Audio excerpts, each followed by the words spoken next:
Imagine a world without choices. Imagine you can't make your own decision. That wouldn't be a world for me. That wouldn't be a world for you. UIC. Tell them we're gonna be stronger. Together we can make it right. Our purpose is a better Jamaica for you and I. Gonna be stronger together. Time we all just unify. Our purpose is a better Jamaica for you and I. It is a natural right for every human being to be free. Free, so free. So the government is there to protect you and me. UIC objective is to liberate the citizens from colonial bondage, them regulation, them taxation. Rob Jamaica, we independent. Be stronger together we can make it right. Our purpose is a better Jamaica for you and I. We're gonna be stronger together. Come, we all just unify. Our purpose.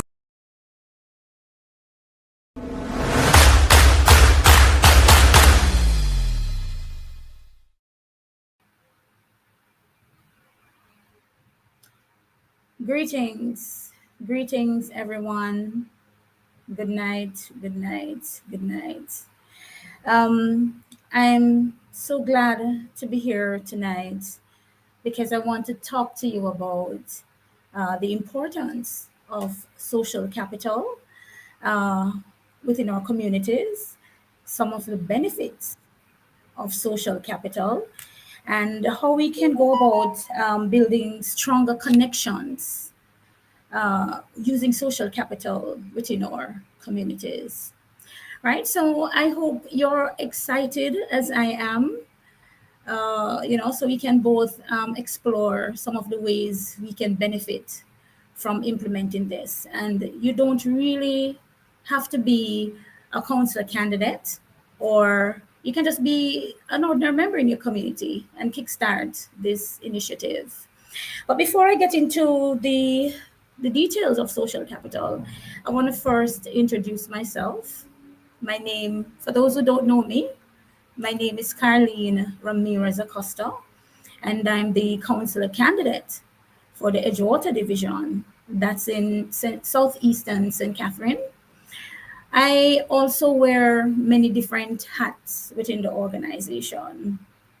I am currently the elected General Secretary. I was chosen by my peers to act in this post, and I'm really honored and grateful to be given this opportunity.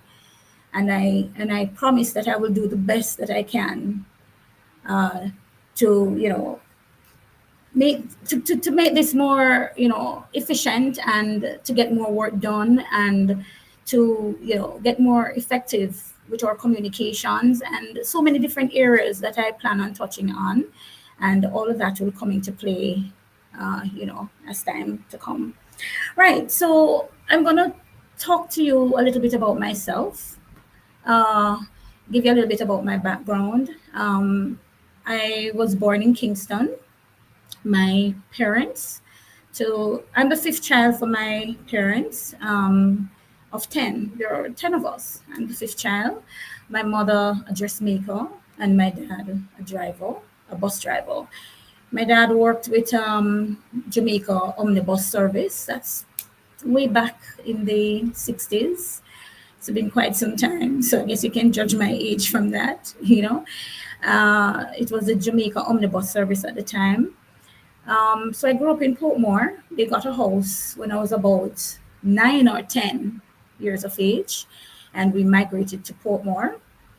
And so I've been there for about 45 years, approximately 45 years. I've been living in Portmore. Wherever I go, travel to in the world, Portmore is my home, and I can't see myself living anywhere else other than in Portmore. I attended the Norman Manley Secondary, and later did secretarial studies at the Stony Hill Heart Academy. My one of my mission is really to one of my vision actually is to inspire my children to think big, and one of my mission is to live the most vividly decorative life that I can. And as a citizen first, my concern is that of social issues, that of crime, unemployment, poverty, poor healthcare, and housing, right? And why I joined the UIC, you may ask? I joined the UIC because I'm confident in their mission, their vision, their values, their objectives, and their philosophy to liberate every single citizen and empower them to trade, learn, earn, and retire with dignity. And some of my plans for Jamaica is in alignment with the objectives of the UIC. And for that, I am truly honored to be associated with them. Right. So that is a little bit about me for now. Uh, I want to start on the topic by doing a quick poll, right? So let me see the hands of those persons who have maybe borrowed a cup of sugar or flour from your neighbor, or ask for something, or maybe to just borrow a tool from a friend.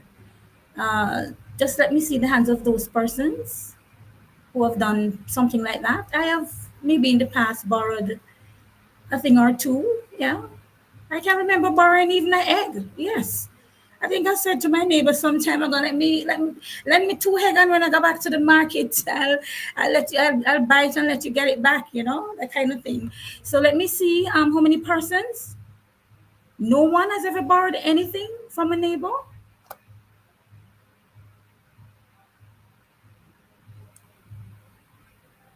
Well, if you have borrowed anything from someone, that is what basically social capital is about. It's the value we create by building relationship and connections with persons within our communities, and just or the connections that we have with persons around us, right? All right. I was reading an article some time ago, and basically it talked about how social media connects people virtually. I'm seeing purpose driven, right? Yes. And Mr. Patterson, Mr. Patterson, yes, right? Definitely, right. We have all maybe borrowed something from someone, So that is basically the connection that we build with people around us, So that is social capital.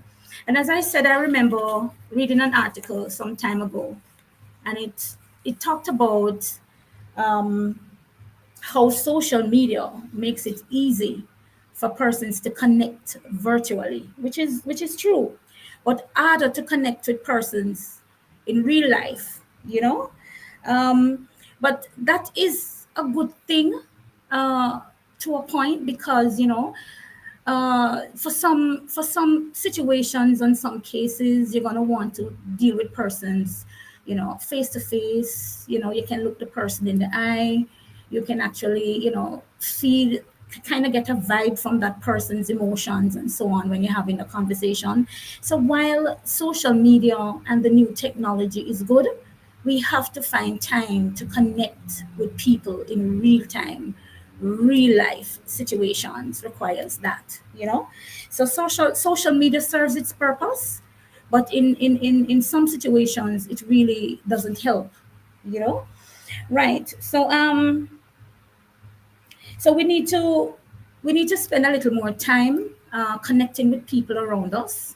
You know, sometimes we can turn off our phones or put our phones aside for a moment, and go and have a conversation with your neighbor, or visit a friend. You haven't seen a friend in a while. You visit your friend, or if there's a senior citizen in your community that doesn't maybe have any close family relatives around them, you can maybe give a little bit of a support by reaching out and sitting down and having a real time conversation with that neighbor, you know so stuff like that. All right, so I'm going to do another another quick poll, right? So let me see the hands of those persons who have participated in your neighborhood, whether it be a neighborhood cleanup operation, or maybe there's a concert and you donate your time to prepare the meals, or just to help with the setting up. Anyone? So just let me see. Let me hear from you quickly. Anyone?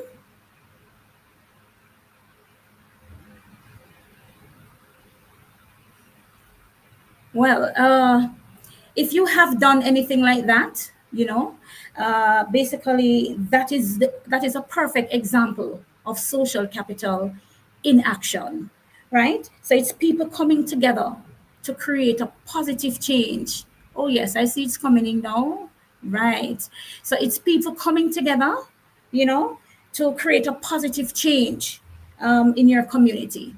So that is great. All right, so building social capital and strengthening social interaction is something that the UIC would like to see happening right across the board, across across the island in every single communities, And as I said before, you don't necessarily have to be a council candidate to bring about that kind of initiative. You can just be an ordinary citizen in your community and you want to create a change. You want to bring back that love. I heard one of our council candidates talked about that recently, Miss Dorette Elliott. She talked about bringing back the love in her community. And that is exactly what I want to do as well. And sure, we want to bring it to make it an initiative that we do right across the board in every single community that we have a councillor candidate, as well as we're going to be asking persons, appealing to persons out there to not to be afraid but to go about and start building this kind of initiative within your community. All right, so let us jump into, I'm going to ask Naika to do a video first before I get into the topic, just to give you a little idea of what social capital is, what building social capital and strengthening social interaction within your community is. Naika, can you please play the first video for me? The animated one. Thanks. Social capital. What is that? Social capital has nothing to do with geography. Social capital has nothing to do with money. Social capital is trusting relationships that allow you to support one another. Social capital promotes quality of life. It's what you build up when you're part of a trusting community. Trust allows you to find and work with people in different social networks. All relationships add to our quality of life. Everyone needs to have relationships with all kinds of people. Trusting relationships add opportunities and possibilities in our lives. Hello, Susan? My basement is flooding. Do you know anyone who has a pump? I don't know anyone with a pump. Ralph, do you have a pump? No, I don't. Linda, do you know anyone with a pump? I know someone with a pump. Why do you have so many bicycles? I fix bicycles for my neighbors. I work in a bicycle shop and they need a repair person. Would you be interested? Yes. Building social capital, creating trusting relationships and opportunities to help others in our community, improves the quality of life for all of us. Jobs, recreation, spiritual life, transportation, all are enhanced when we are part of a community. Supporting one another, helping to solve problems together. That is social capital.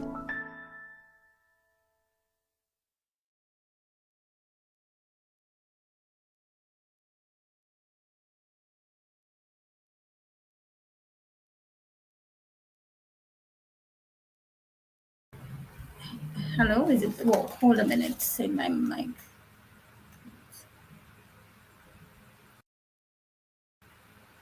Are you hearing me now? Let me know if you're hearing me. Okay, beautiful. Thank you. Thank you so much. So now you get a better understanding of what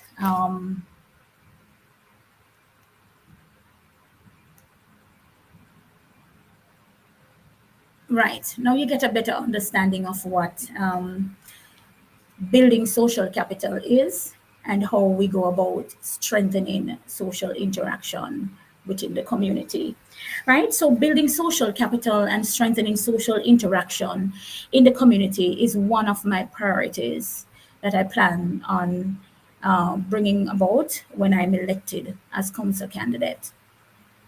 Building social capital and strengthening social interaction is fostering a sense of belonging at the community level, and it requires a collective effort and ongoing commitment to building and maintaining a strong, inclusive community. What are the benefits of social capital, you might ask? Well, the benefits are endless. And I'm going to tell you a little bit about some of them. I'm just going to mention some now, but we're going to get into a little bit more details about them. So, some of the benefits are improved individual well being, increased civic engagement, there's economical benefits as well, and better social cohesion. And of course, in simpler terms, putting it simpler, social capital is the network of relationship among people who live and work in the same community. And social interaction is how we act and react to those around us. So, some of the examples of social capital, you open the door for someone, you loan someone something without a contract. Your neighbor is going off on a vacation or won't be there for the weekend or for a night. And you give an eye for your neighbor, you make sure that everything is okay and nobody not break into their place and stuff like that. And maybe you can maybe assist by, feeding the dog something to eat or some water until the owner gets back. You can return a lost item to a stranger, or there are many different other benefits that you can get from social capital. All right, so I'm going to let you know some of the examples of strengthening social interactions. Some of them are engaging in conversation. You go out and you're sitting on a bus with somebody, so you're traveling from Kingston to Ochi, or maybe from Kingston to Portmore or Portmore to Kingston. You sit beside someone in a bus, nothing is wrong in starting up a conversation. So, you can maybe ask the person a question, how are you? Is just fine. Or you can maybe ask the person, what do you think about something? You can ask for advice, and you don't be too proud or a little too stubborn to ask for advice or help sometimes, because we know how we Jamaican can be. We're full of pride, and we don't want people to know we're business. That's what my mother used to say all the time. She don't want to hear certain things because she said, well, but carry it outside and tell everybody. So, but sometimes you don't have to be, with too much pride not to share something or to ask for help or to ask for advice. And the network is another benefit. Establish relationship with people who possesses different kinds of skills and knowledge that can help us. So, say for example, you're in your community, and to kind of build the community out some more, where we rely on each other. So, say for example, you need a plumber, you seek out a plumber within your specific community. Or if you need a gardener or someone to do the landscaping, kind of work with people that is within your circle. So you kind of build the strengthen your community in that way, and engage in conversations, greet someone, make people feel at home, affirm and shake, looking someone in the eye, patting someone on the shoulder. stuff like that, or it's a good way to start, right? So bringing back the love is what we want to do in our communities, and it is crucial to creating a safe and peaceful environment. In recent times, we have seen an increase in crime and in crime rates in our communities, and this has caused fear and insecurity among people. And we want to live in a safe and peaceful society. So, just as the UIC promised, but achieving this requires a collective effort from all of us. It is not something that any one person or a few people can do.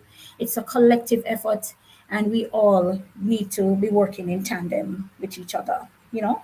So, therefore, we are going to start at the community level by building out these kind of resources. So we need to build strong bonds among ourselves, irrespective of our race or religion or culture or background, you know. So when we have love for one another, we are more likely to care about each other's welfare, and we will work together to ensure that our communities are safe.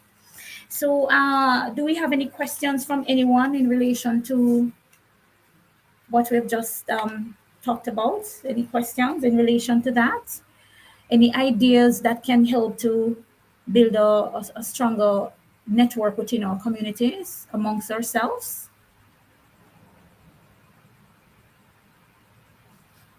Right? If you have any questions or you have any suggestions on that, I welcome any suggestions as well. Right, so let me continue a little bit. So social capital and social interactions are important. It's very important. And remember, I talked about talking a little bit more about the benefits. We talked about the benefits such as improved individual well-being. So for that, social capital and social interaction can help to reduce isolation and loneliness. Remember we talked about the senior citizens in our community. Some of them might not have family members. Some of them have family members who live overseas and is just not in close proximity. So for that, having a neighbor's visit could do a great deal for them, you know. So that can really help reduce isolation and loneliness, and by building connection with others, individuals may feel more supported and have a stronger sense of belonging. So we're going to look at increased civic engagement. How does social capital and social interaction help increase civic engagement? So social capital can lead to greater civic engagement and participation in communities.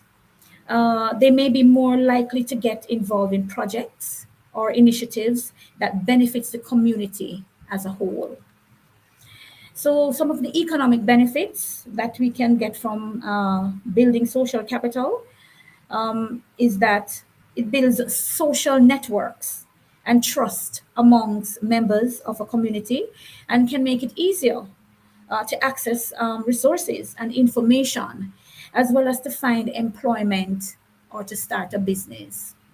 So let me talk a little bit more about the economical benefits. Because say, for example, you're going to start this initiative in your community.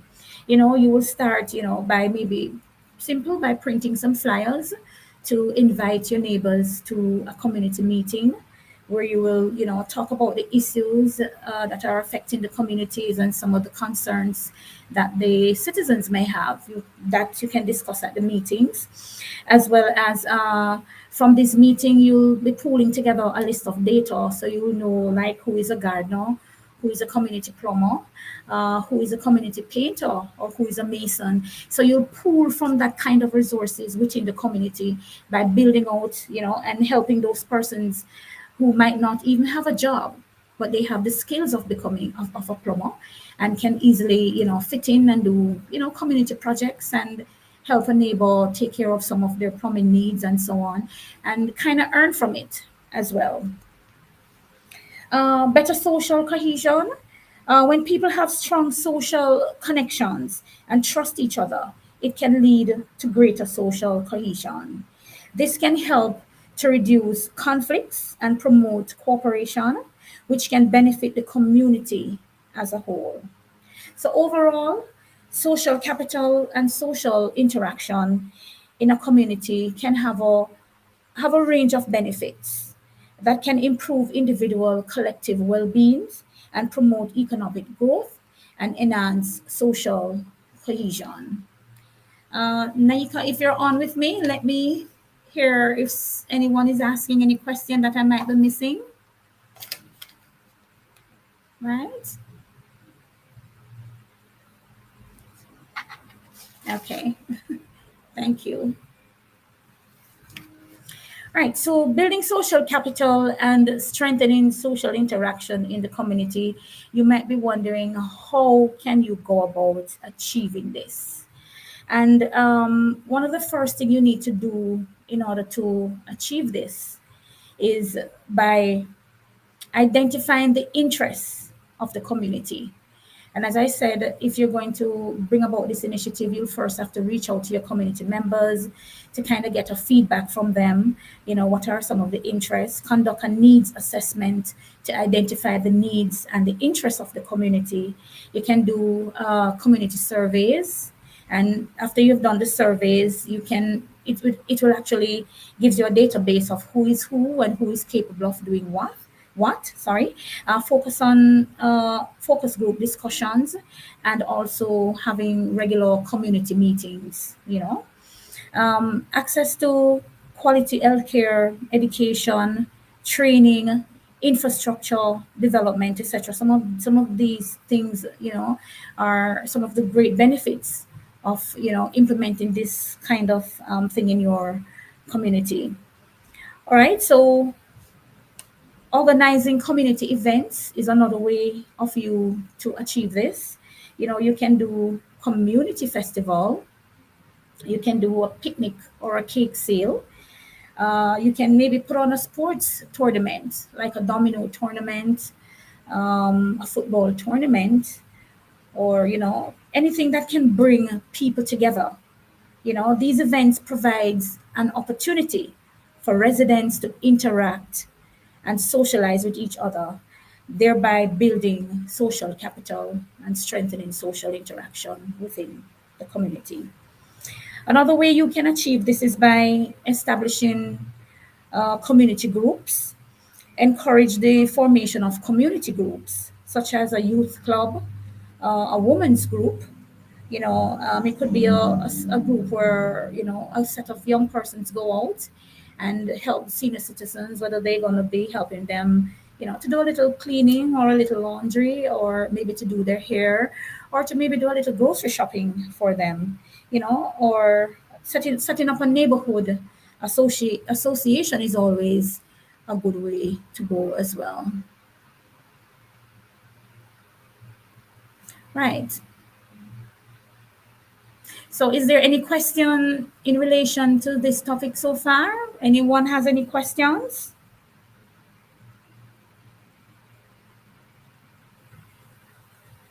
Okay, great. Right, so these groups can work on projects to benefit the community and to create opportunities for members to interact and build relationships. So you see how important it is if every single community right across the island would implement this kind of initiative in their communities. This will definitely help in such a great way by helping us more to know who our neighbors are, be better acquainted with our neighbors. This will then definitely, we'll definitely be our neighbors' keeper. And, this will eliminate, these are the petty crimes and things that happen in our community, because we are going to be so united and so strong together and fully supporting each other that we look out for each other and to ensure that, we're safe within our communities. Okay, thank you, Naika. Okay. All right. So another way that we can benefit from social capital is to, or we can go about implementing it. That's what I should say. Oh, I see Mr. Patterson has something up here. Will we encourage persons to form UIC community capital clubs to help build this social capital in our community? Yes, the UIC Social Capital Club is a great way to kind of bringing people together, and also to help us to, pool funds together, and that way we'll be able to be more sustainable within our communities by, building on this. So yes, this is a great way, and this is another topic that we could get into in relation to our UIC Social Capital Club. Definitely. Thank you for that, Mr. Patterson. Right. So we could encourage volunteerism, encourage community members to volunteer their time and skills for community projects. Volunteering provides an opportunity for individuals to contribute to the community, build skills, and to interact with others. Doesn't this all sound great? It does to me. Right? So develop another way we can achieve this is by developing community spaces. Develop and maintain community spaces such as parks, playgrounds, and community centers. And the UIC talks about building, building parks and recreational areas in every single community right across Jamaica when we form the next government, because these are some of the areas that help to strengthen our connections with each other and build on our networks. So these are really, really important. So these spaces will provide gathering places for residents and facilitate the interactions. So therefore persons will be encouraged to go out into the park, and for some persons you might not know your neighbor, but while meeting up at these community centers or the community park, you'll get to see someone that you don't normally see on a regular basis, and thus strike a conversation, right? So the use of social media platforms such as Facebook and Instagram to connect with community members and share information about community events and activities. So when you implement this within your community, you can also invite outside communities to come in and celebrate with you when you're having your community events, whether your cookout or your picnics or just a community festival or whatever it is. You can also invite others from outside, and then you share on this information. So somebody might be doing something else in another community that you find interesting and want to kind of implement it in yours. So hence going out and meeting and inviting other communities within your community is also beneficial.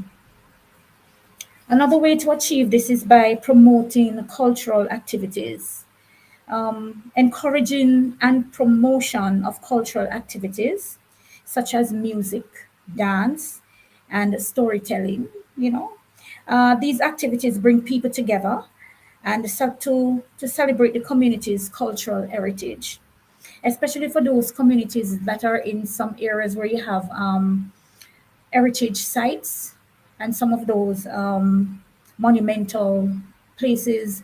Those persons can kind of bring back the cultural heritage and share some of these information that they have in relation to these areas in their communities, right? So fostering a sense of belonging is another way you can achieve this by promoting and welcoming inclusive community inclusive community. Encourage community members to embrace diversity and promote tolerance and respect to each other.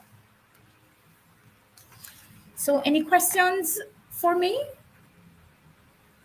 Anyone wants to share is there any initiative like this going on in your community as we speak? You would maybe like to share that with us? Oh yes, Mr. Patterson, bartering is an effective way to build social capital. Oh, you're saying yes, Annalisa brought up that. Yes, it is, definitely. Growing the natural market of food and agriculture produce is a great way to start building communities. Definitely, definitely, Miss Gillespie. Bartering is also a great source. All right.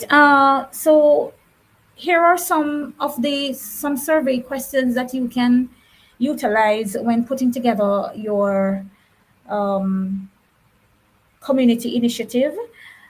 And these survey questions is a good way to identify the needs and the interests of the community.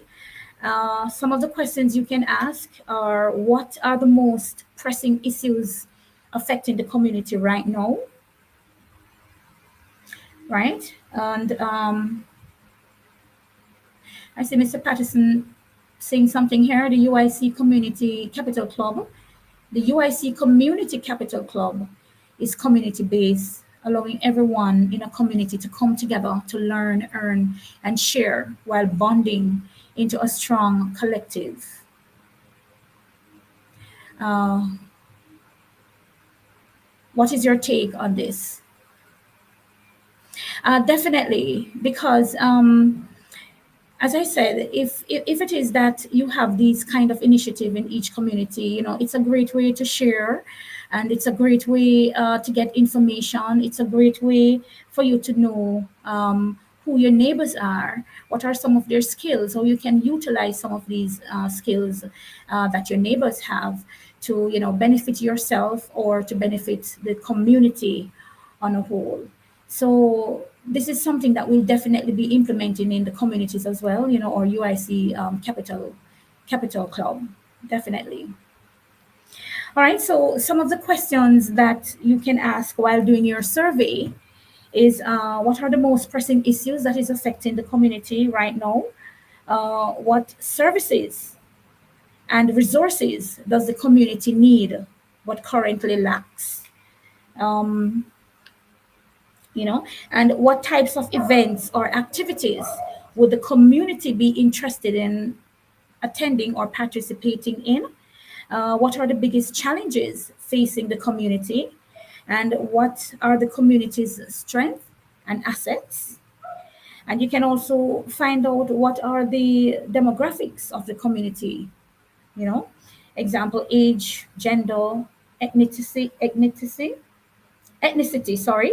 And you have some communities that might have a larger amount of senior citizen than younger persons, while you have another area might have more younger persons. So based on all these information gathering, you'll better be able to put together your community meetings and better know how to guide you through the process.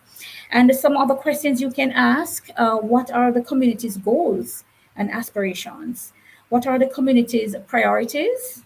For some communities, it might be they need better road surface.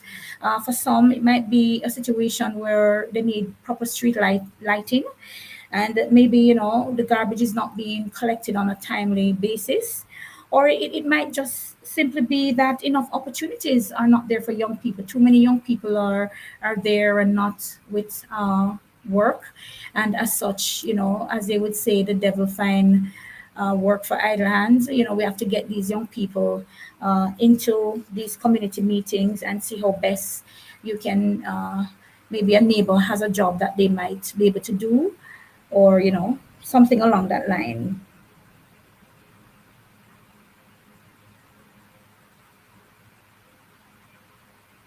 Right. So what are the community policy priorities? What do members of the community feel passionate about? And how can community work together to make a positive change within the community?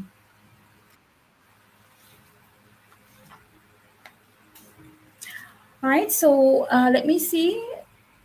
Any other questions here? Mr. Patterson asked, building, oh, let me see, where is that? Building social capital is best done voluntarily. Yes, never by force. So it is something that the entire community would want to to bring about. It's not something that will be forced.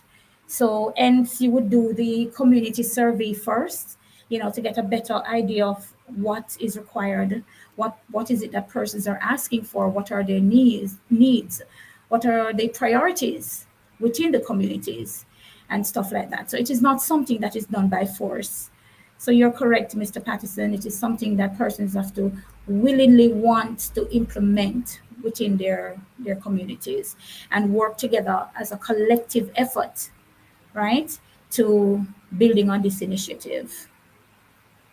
Mr. Neil is asking something, is that Community Capital Club will not only enhance social capital and building communities, but also build our economy from the bottom up, allowing those at the bottom financially to be empowered and grow. Thank you so much for this. Definitely, it will.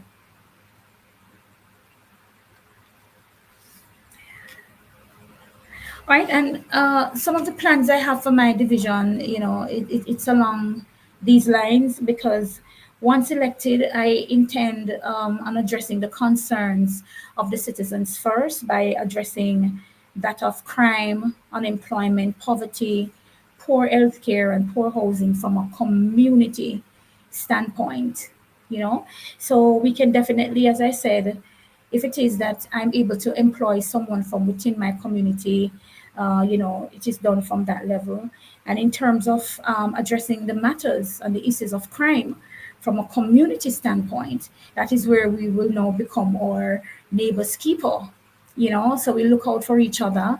And in the event that a neighbor is not at home, you give a hi for that person's, and kind of keep a close watch on your community to keep out crime and unwanted intruders. So I'm the bridge between the communities I represent and the council. And for that, I intend to have regular community meetings, and to lead local campaigns on behalf of the residents in my community. I also plan on building the social interaction and strengthening social interaction, so that I can bring people together and helping people to communicate with each other. I also intend on having regular community meetings, and also this will allow me to hear the concerns and the issues that the residents face, and also to have a reliable medium of communication. I remember in my statement I was having a little community meeting with a few persons from the community of Bridgeview. And I remember telling the person that I would make myself available 24 hours. So they were wondering, how are you going to be able to, be available 24 hours? And I told them that it's quite simple. So even though I might have a reliable medium of communications to take the calls and so from the residents within the communities that I'm going to be responsible for, at the time when I'm maybe, off duties or not available, I will definitely be having someone taking those calls. So therefore, if it is that a matter a matter of importance, or some concerns from a citizen, I can get these information quickly so I can act on them quickly. Because I know sometimes things do happen, at hours that we don't really expect something to happen. And if it is that it affects a community that I'm responsible for, I would love to know. And if it is something I can do to extend a helping hand, or to guide that person, or to give that person advice, I would love to know that that information reaches me on time. And I also want to increase community participation on all levels when it comes on to building that community gathering, that community getting together, that community meetings. Yes, there's a question on the screen. Right. So I would definitely want to know what is really happening within these communities that I will be managing. Mr. Patterson asks, a strong community capital club includes neighborhood watches, yes, social activities, financial empowerment, etc. How can we more effectively roll this out across Jamaica? And this is something that is, as I said, quite simple. You have to first go into your community and find out what is it, what are the needs of the community, what are the immediate needs that the community require, and from those information, those survey that you gather, those are the information that will help you to better be able to understand what is needed to be done to effectively, roll out these community capital clubs within the communities across Jamaica. Right. So Mr. Richard Cumming wrote, Jamaican people don't vote on policies. So how will the UIC going to break these two party strongholds? Well, let me remind you that in the last election, only 38% of the voters used their voting rights and voted. And that sends up, as a matter of fact, that speaks volume. Because if it is that only 38% vote, what happened to the other 62% of our electorate? So that is clearly showing that, there's something about these two parties that does not encourage them to, or I would say it doesn't get their attention, or it doesn't interest them to wanting to vote for any of them. They're not seeing the policies, So we will definitely be doing more effective communication, working alongside the local media to get our message out there, because it's important that we get the message across the wider society so that persons can know more about the UIC, they can know more about our policies, and based on knowing more about us and knowing about our policies, this will help them to make more informed decision.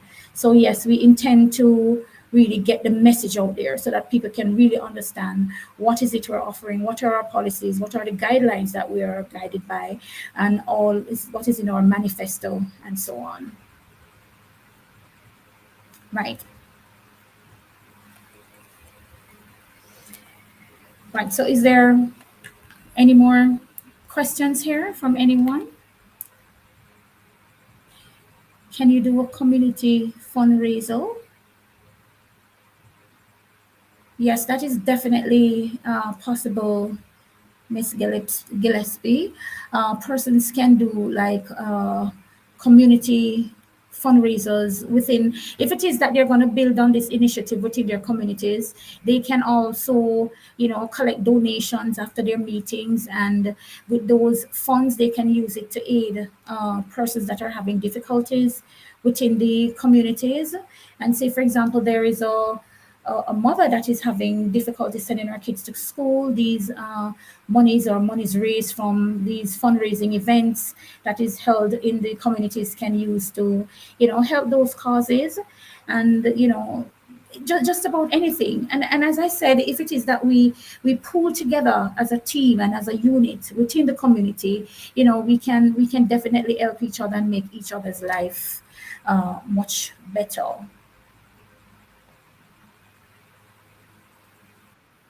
So do we have any other questions there? Any other questions for me?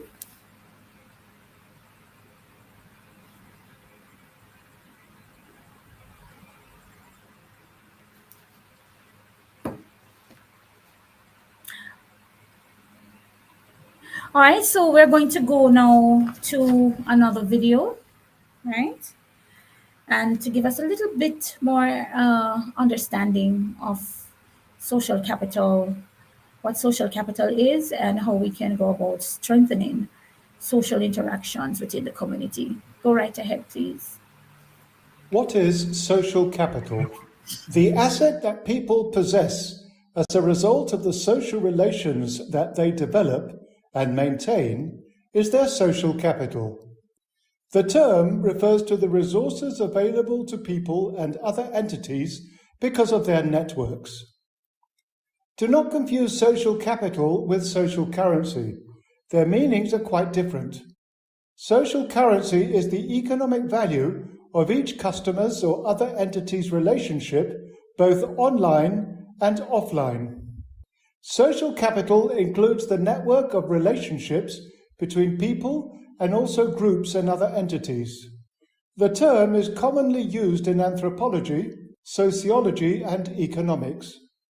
Anthropology is the study of humankind. We create connections with other people. Those connections are used in several ways. Social capital focuses on how social relations help us accomplish and produce things. They are pathways to valuable assets. The Harvard Kennedy School of Government says that human networks have value. Social capital is the collective value of all these networks, especially how these networks help us achieve and produce things. Components of social capital may include people who studied in the same university at the same time, or employees who work for the same employer. It may also include groups of friends who are part of a network, or residents of the same neighborhood.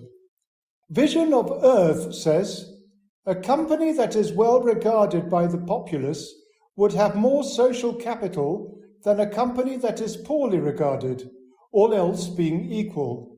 Social capital refers to the power of social networks to accomplish work.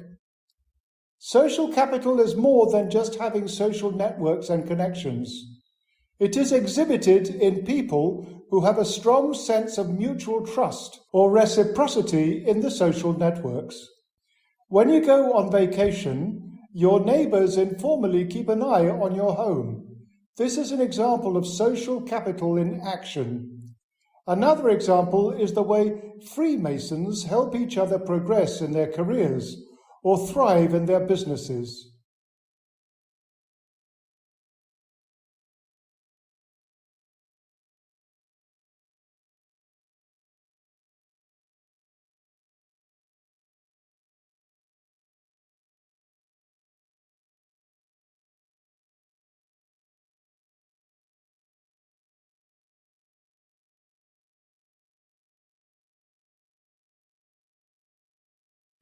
Oh, sorry, my mic was muted. So sorry. I hope you're hearing me now, right? Right. So I hope you get a better understanding of what social capital is and how we can go about implementing it in our communities right across the island.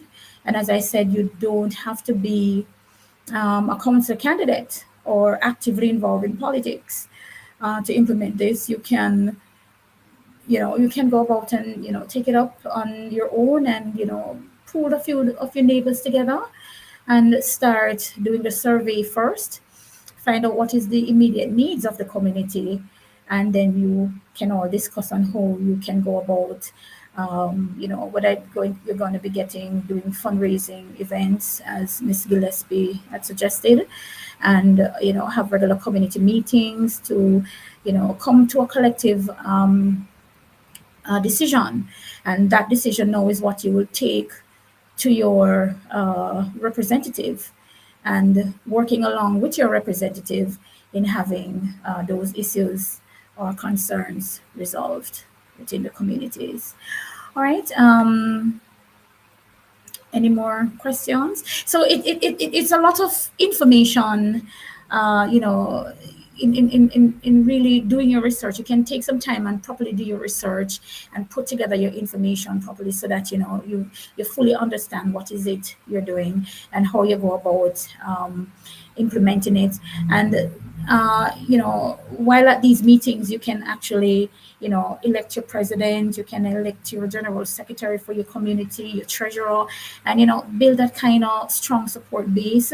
So you have your regular community meetings, and this way you speak amongst each other, invite your representative, which is your council candidates, your council or your elected representative, to your meetings, and this way uniting together and having one voice is more powerful in getting the message across.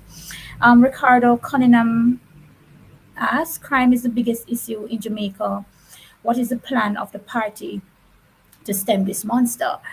Right. There is no quick fix to our crime situation that we're having now. And social capital is one of the ways that we plan on, using to kind of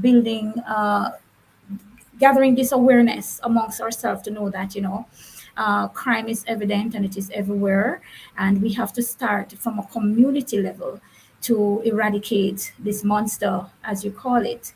There's a whole lot of implementation that the UIC plan on bringing about, and this will also include in our educational. You will see this implementing in our educational system, whereby our curriculum will be changing. I think our shadow minister for education will speak on this topic so very often, so that our students can better understand economics, understand themselves, understand money. And, once we better understand ourselves and we educate our nation and provide and create opportunities for our young people, we will definitely see a decline in crime within our nation. Thank you so much for that question, Mr. Cunningham.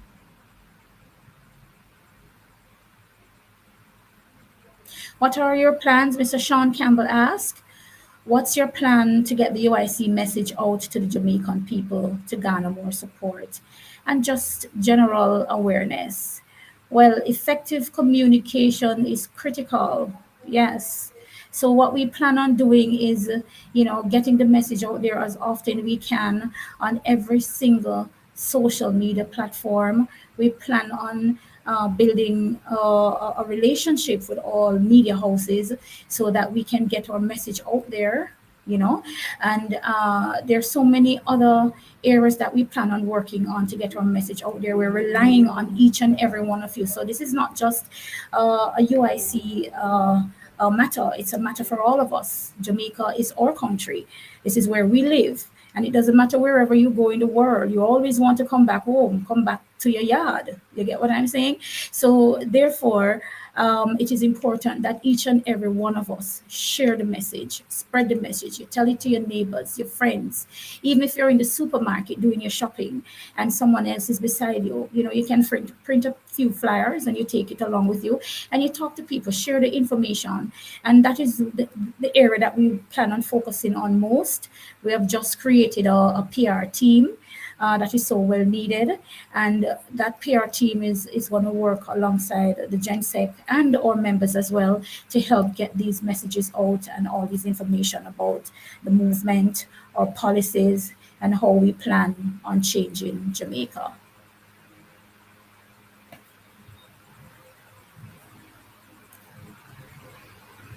Jabless is asking, he's just responding to Mr. Patterson.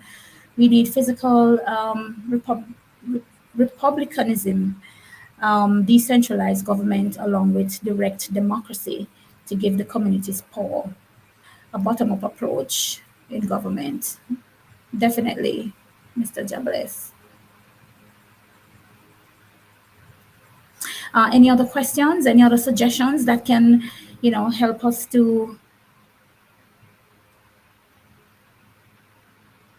Jabless is asking a question. With the advent of the central bank digital currency, how will the UIC address these issues? Well, this is a very good question that you're asking, but unfortunately, I cannot answer that question at the moment, right, in relation to the digital currency and the central bank. This is a question that I think Mr. Patterson would be more best suited to answer at the moment. Thank you for the question, though. It's a very good question because it is something that we need to pay close attention to, because they're planning on changing out these fake currencies and bringing in all these digital currency and making all these new changes that it's new. Some of us are not even too sure of really what is going to happen, but the UIC do have a policy on this. And it's just unfortunate that I'm not able to respond to this at this time. But I promise you, Jabless, I'll definitely get the information and get back to you on this one. Any other questions?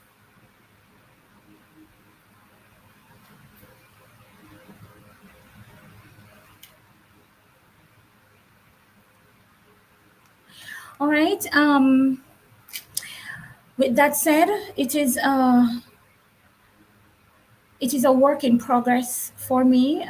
There's a whole lot that has to be done in getting the communities that I'm responsible for. Let me tell you, my communities in Edgewater Division, what areas it covers. It covers all of Port Henderson Road. For those who are not familiar with Portmore, it might be a little difficult for you to know exactly where I'm talking, but my division, the Edgewater Division, covers all of Portmore.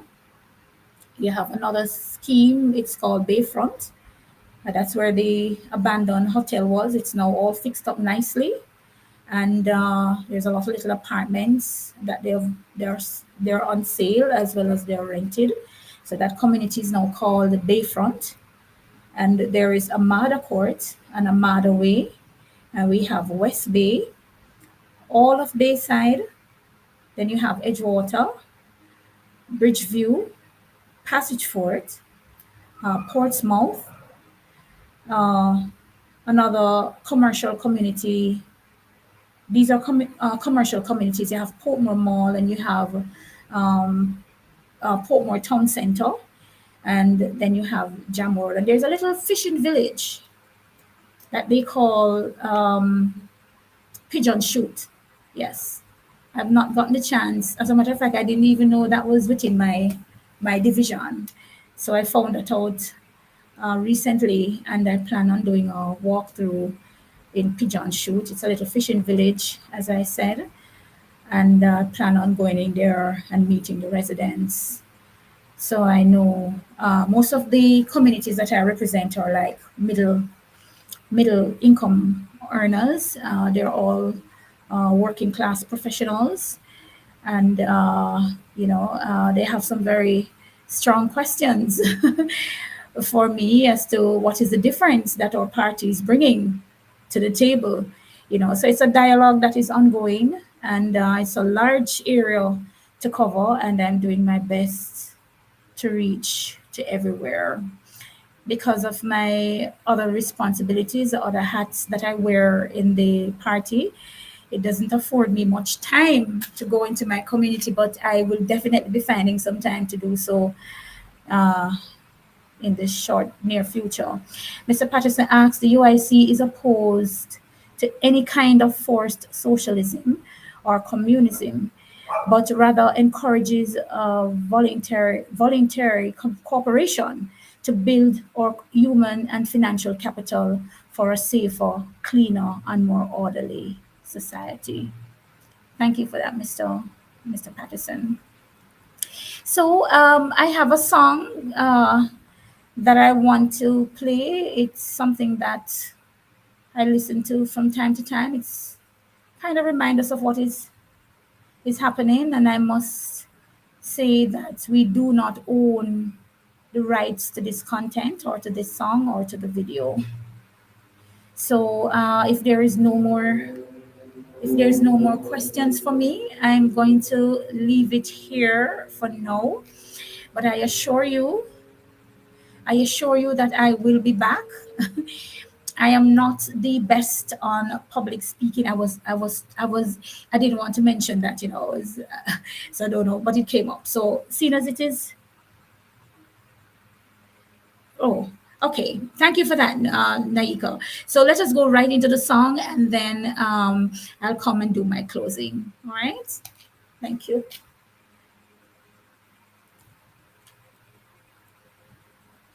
United we stand, but divided we fall. Evil won't stand a chance. We all know that God's in control. All the people of the world are joining hand in hand, 'cause all of the tyranny brought us back together again. So united we stand. Trying to divide us brought us closer together. People that normally never, just trying to make the world better. Doctors, ball players, scientists, actors, rabbis, preachers, deacons, pastors. Singers and rappers overcoming all their differences. The freedom to live your life regardless what your religion is. Masked up the children, shut down your businesses. Socially distancing didn't stop any sickness. Start listening to each other. Witness what you discover. We all sisters and brothers. You do not get another life to live, so embrace it, don't waste it. Every single struggle that they try to throw at us, we overcame it. Freedom, we had to take it. Matrix, we had to break it. Not the great reset, no, this is the great awakening. Holding on to your sanity won't divide up the family. Muslim, Jew, Christianity, let's get back to humanity. United we stand, but divided we fall. Evil won't stand a chance. We all know that God's in control. All the people of the world are joining hand in hand. 'Cause all of the tyranny brought us back together again. So united we stand.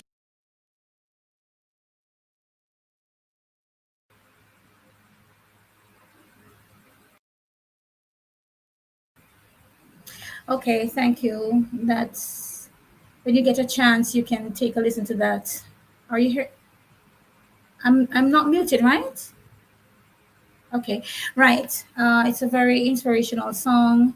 It reminds us that we need to stand united, and divided we fall. There's no way we can pull through and send our message if we're doing it alone. We have to unite as a people. And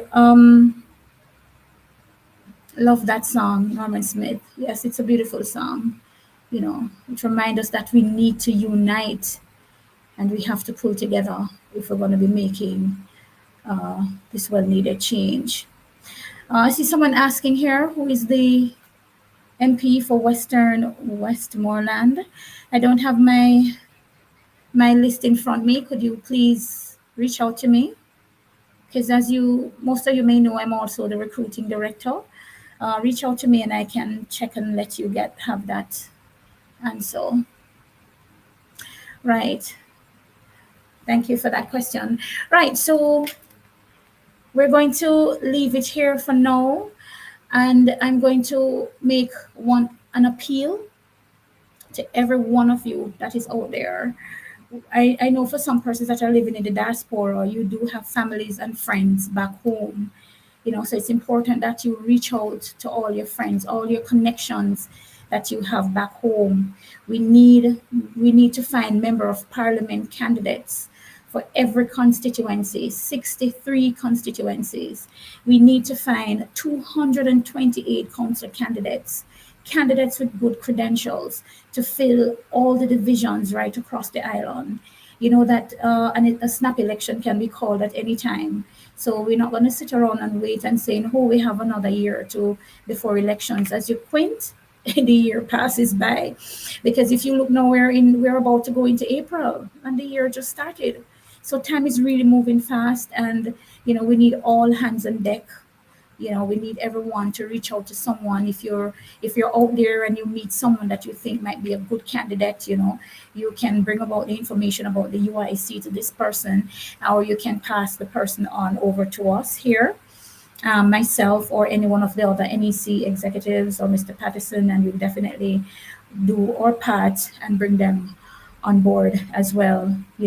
So we're relying on everyone, because when we fill our divisions with 228 candidates and we have all our 63 MPs, when the election is called, we will not only win the local elections, but we will also win the general elections.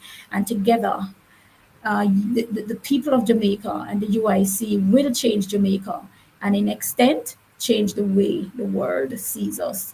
So, my people, we have work to do.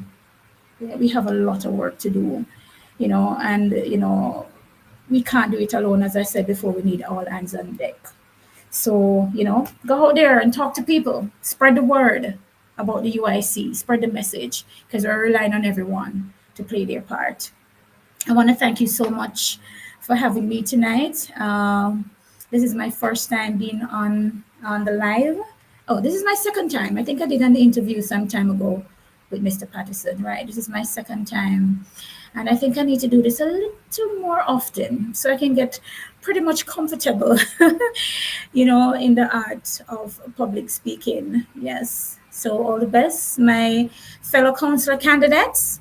Looking forward to sitting in and listening to and watching your videos and listening to you, sharing some of the great things that you will be doing in your communities when you're elected as their representative. Thank you so much. Thank you, Naiko. Thank you, everyone who is here. Appreciate the questions and looking forward to doing it another time with you. Take good care. Walk good. Enough love.